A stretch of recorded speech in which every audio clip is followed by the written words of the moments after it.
I think anytime a new role is implemented across the organization, when you first get into that organization, it's important to understand, why did they hire you? And I don't necessarily mean you as a candidate, but what was the need for the role?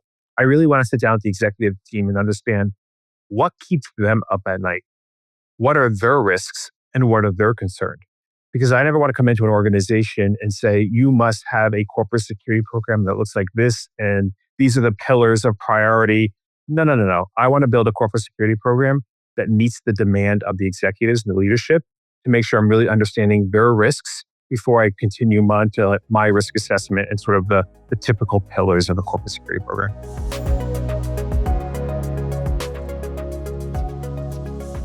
You've worked in a variety of sectors before healthcare.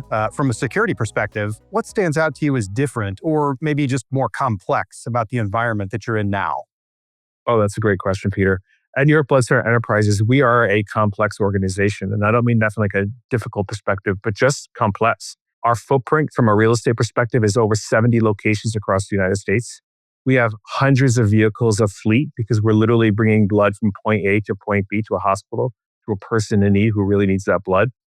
We have offices, we have labs, we have research facilities, we have donor facilities. So when I say complex, I mean my role is not just protecting people in an office setting, but it's our mobile drives, it's our laboratories, it's all across the country at all these different locations.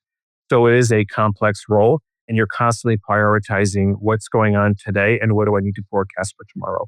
What unique security challenges come with operating mobile donation centers across a city like New York?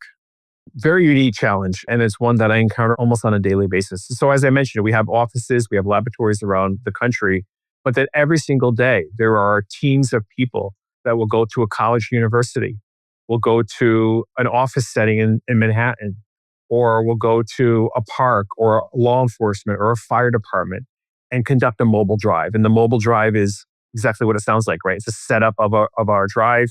It's a temporary station where those who want to give blood could give blood. And then we have a third party who's hosting it.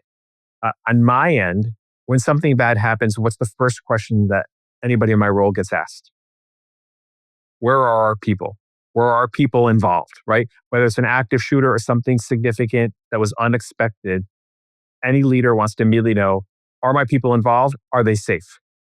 So then my responsibility is like, okay, we have a tool like Alert Media where I could see, where employees' residential zip codes are, and I can see where geographically who might be in that area.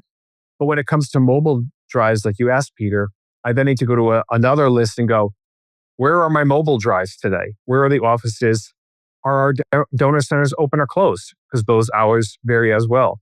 So anytime there's something, called bang or incident occurs, it's then this sort of cascading effect to find out which part of the business might be impacted by that.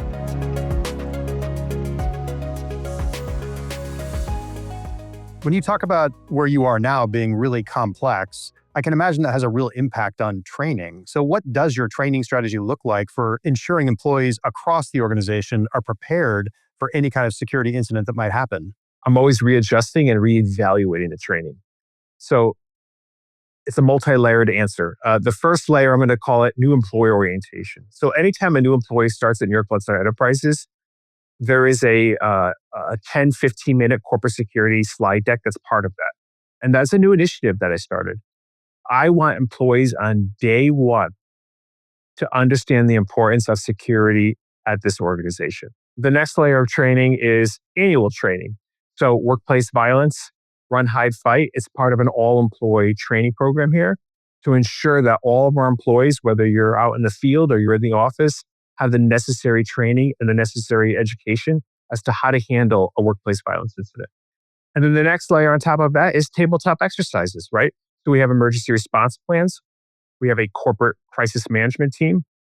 And those plans are great, but if you don't train on them, they're just words on a piece of paper. Do trainings and protocols for donor-facing staff, such as, let's say, phlebotomists, differ from those of the typical back office employee? They do, because they face the most risk, right? In any healthcare setting, obviously the person on the front line, coming from the EMT world, I know that at times, even though you're trying to help a patient, Sometimes that patient is unaware of their behavior because they may be under the influence, or they might be having a medical emergency and just not aware of their aggression. So you're 100% right. We are now developing a program just for our frontline workers as to how to handle a escalated donor or patient. And if you can't de-escalate it, what does that incident management process look like to ensure that either law enforcement are involved or that we get other members of our leadership team involved?